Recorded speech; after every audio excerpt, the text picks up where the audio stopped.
Ngan 25 nga anay rebelde na human sa TASDA Poultry Training sa Northern Samar. Detalye sa mga balita aadi sa Akon Report. Radyo Pilipinas. Radyo Pilipinas. Report. Nahuman na ang 25 nga anay rebelde o friends rescued sa Technical Education and Skills Development Authority o TASDA Training on Animal Production, Poultry, Chicken, NC2 kasunod sa ginbuhat ng culmination program sa Municipal Gym sa Bungtos, San Mapanas, Northern Samar. Miyembro sa Silhagon Peace Builders Association ang mga benepisyaryo tikang sa Silhagon ngan kabahin inisan padayon nga programa sa gobyerno para sa reintegration ngan panginabuhi sa anay mga rebelde.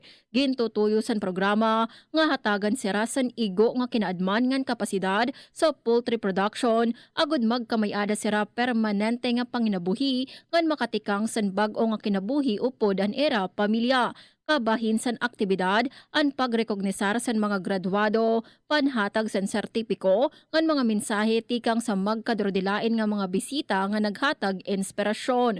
Sumala san mga otoridad, nagpapakita ini nga pinaagi san husto nga oportunidad, suporta ngan panaghiusa, posible ang pagbabago. Padayon gihapon ang panawagan sa iba pa nga miyembro san armado nga grupo nga bumalik ngan magpahimulos sa mga programa san gobyerno para sa era mas maupay nga kabubuwason.